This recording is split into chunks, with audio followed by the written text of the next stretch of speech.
As one of the most notorious gangsters in history, Al Capone presided over a vast and profitable empire of organized crime. But when he was finally put on trial, the most he could be convicted of was tax evasion. The nearly $100 million a year, that's $1.4 billion in today's currency, that Capone had earned from illegal gambling, bootlegging, brothels and extortion would have served as evidence of his crimes. But the money was nowhere to be found. Capone and his associates had hidden it through investments in various businesses whose ultimate ownership couldn't be proven, like cash-only laundromats. In fact, those laundromats are part of the reason for the name of this activity: money laundering. Money laundering came to be the term for any process that cleans illegally obtained funds of their dirty criminal origins, allowing them to be used within the legal economy. But Capone wasn't the first to launder money. In fact, this practice is about as old as money itself. Much once hid their riches from tax collectors, and pirates sought to sell their bounty without drawing attention to how they got it. With the recent arrival of virtual currencies, offshore banking, the darknet and global markets, schemes have become much more complex. Although modern money laundering methods vary greatly, most share three basic steps: placement, layering, and integration. Placement is where illegally obtained money is converted into assets that seem legitimate.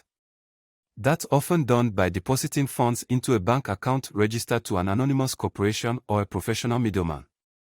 This step is where criminals are often most vulnerable to detection, since they introduce massive wealth into the financial system seemingly out of nowhere. The second step, layering, involves using multiple transactions to further distance the funds from their origin.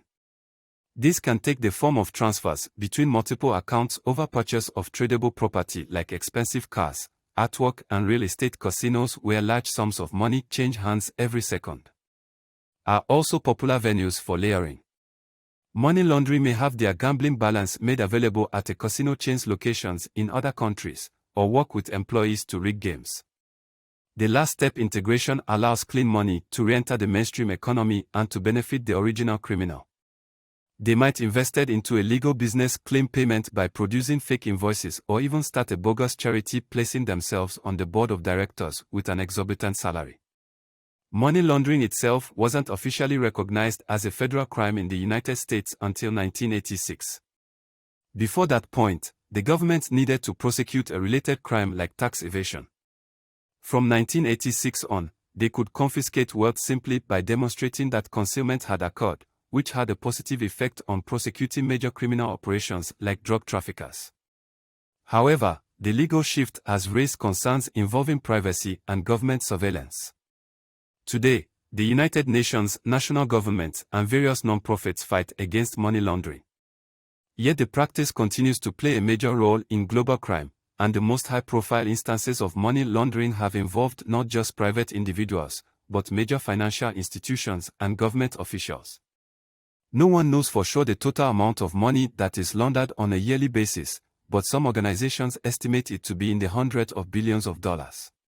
Let me know your thoughts on money laundering down in the comments. If you like this video, don't forget to leave a like, and if you would like to see more like it, make sure to subscribe, and I will see you all in the next video.